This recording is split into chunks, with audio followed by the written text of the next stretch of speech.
couple of years ago, you had known Karen Kurosaki, but meeting her was not a coincidence. You had been sent to her by your former captain, Sōsuke Aizen. The intel you had on her was little since you were a lower-rank Shinigami, but you did have some sort of power, which is why you suppose you were chosen for this mission. However, after the news of your captain's descent and the loss of power, you have since forth abandoned your mission.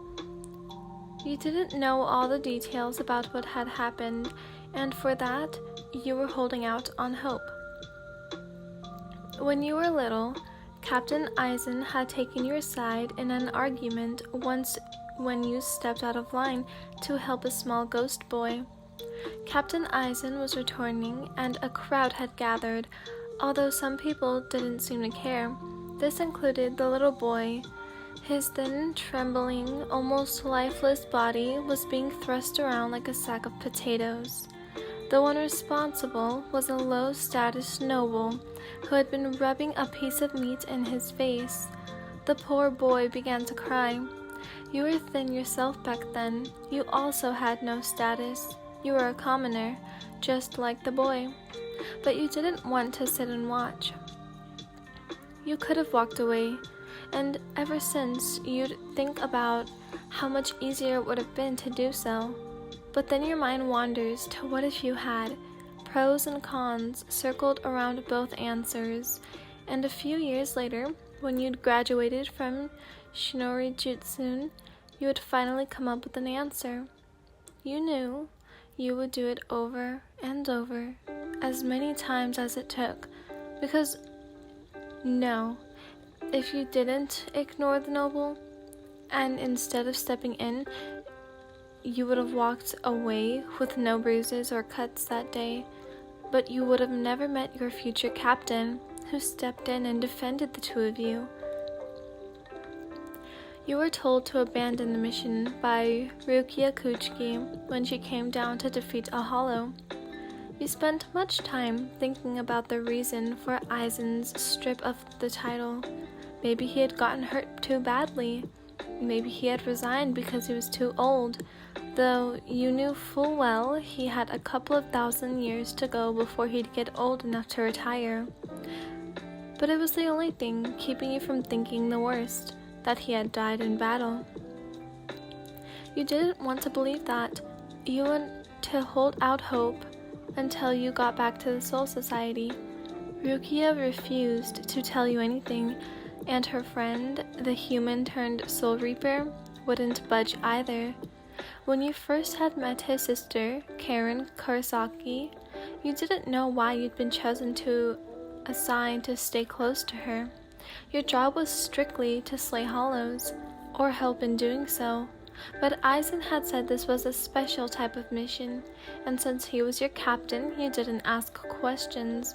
Being asked something like this from him didn't make you want to ask questions. The Soul Society was acting strange. You could tell from the first step you took into the palace. You couldn't find anyone from your squad. You couldn't even find your lieutenant, Momo Hinomori. Your Zanpakuto was beaming with heat. It resoned with what you felt in your heart. "Where is he?" you began screaming. "Where is Captain Aizen? I need to speak with him." Your voice got louder. You held your chest, fearing that the worst had come to fruition. Gasps escaped your lips as your unsteady legs brought you to the floor. "Hanako!" someone shouted, but you felt too weak to look up. Your eyes were way too blurry anyway, so you didn't find it necessary to even bother trying. "Oh, for soul's sake," the voice carried through the long corridors. "Did no one tell them?" a deeper voice said. "How could you not tell them? You know how they feel about Sōsuke Aizen." Soon a crowd was formed of your teammates. Someone picked you up, but you weren't that high off the ground. "Can you all shut up?" The first voice boomed, and all at once, just like he asked, it went quiet. The person walked away with you in their hands. "I'm sorry, Hanako." You didn't speak, but you didn't need to. Your head nuzzling into the crook of his neck was enough for him to know what you wanted to say.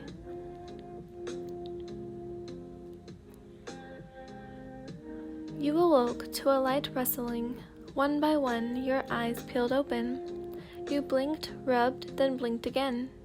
You picked up your head to get an image of your surroundings. Your 𝗵𝘃𝗃𝗃 lay to the side of the bed, but the bed did not look familiar. You looked towards the rustling, noticing a small frost of white hair. "Oh," you murmured, and let your head fall back on the pillow. "Hanako," he whispered, "are you awake?"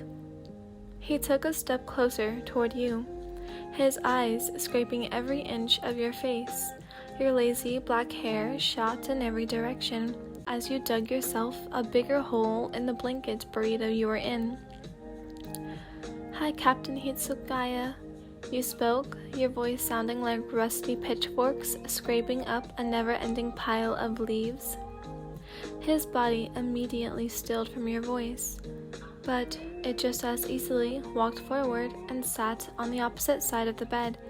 You had never been in his room before, never had you ever thought you'd be invited in. But here you were, bloody sleeping in his bed like it was your own. "Are you alright?" he asked tenderly. His voice melted you like honey. Did he really care this much about you? Or wasn't he dating Momo? Momo!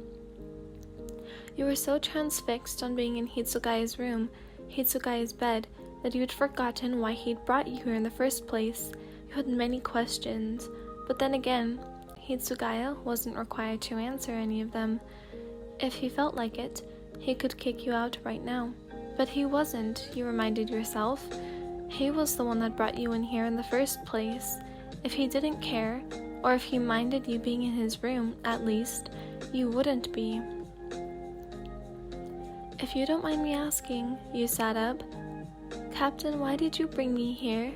Your head was pounding like a drummer on the drum. You couldn't worry about that now. What you needed to figure out was what happened to your captain and where your lieutenant had gone. Slowly, he was quick to help you sit up.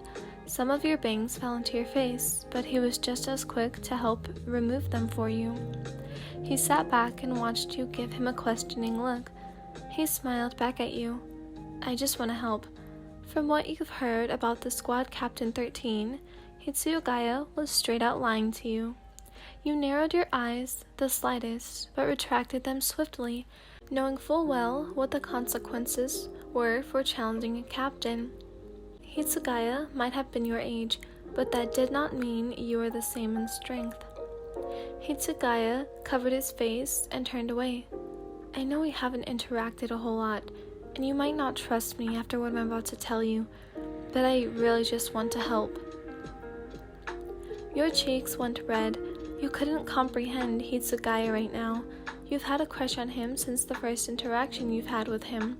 And it is true what he said. You two haven't had the longest conversation. He mostly spoke to your lieutenant, which is why you suspected them of being together. You couldn't just overlook that, so you forced yourself to calm down, although your cheeks still remained a pink. "Look, I know you looked up to Izen a lot." He paused, but didn't try to look up, and you made no effort in trying to get him to. "I know someone just like you." He sighed and moved his head back toward you, but not fully.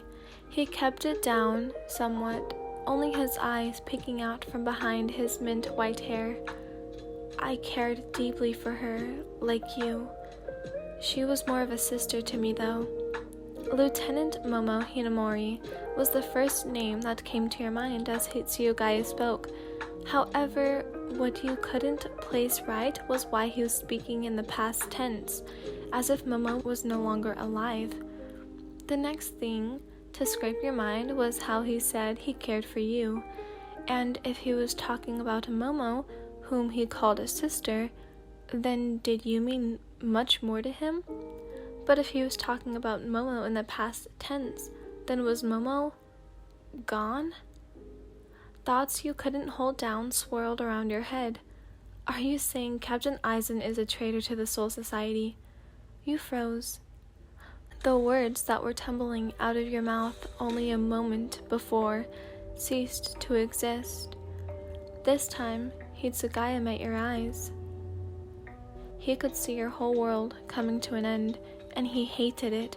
He hated Aizen for what he did to you, to Momo, how he tricked her into believing that he was the traitor, and how he used his powers over her to control her emotions. He hated that he was driven to use his blade against his best friend. He didn't want that to happen to the person he admired, for the person he loved. He couldn't bear the thought of what he would do should your fate end the same way.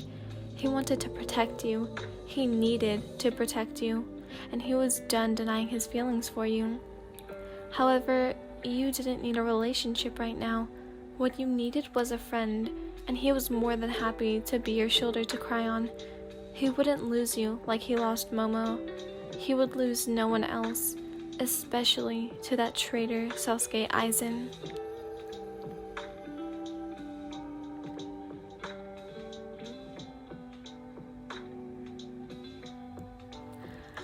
Hi Hanako, I hope you enjoyed this video. My voice got a little cranky, but I hope you enjoyed. I did write this, I finished it today, I wrote this today. And I decided to do it right now because I want to start the 𝗵𝗃𝗲 one, and I do feel extremely bad that I haven't did yours, and I just feel really bad. So I'm gonna go edit this and then I'll post it later tonight. Okay, I hope you enjoyed. Goodbye everyone who listened to this. Goodbye Hanako.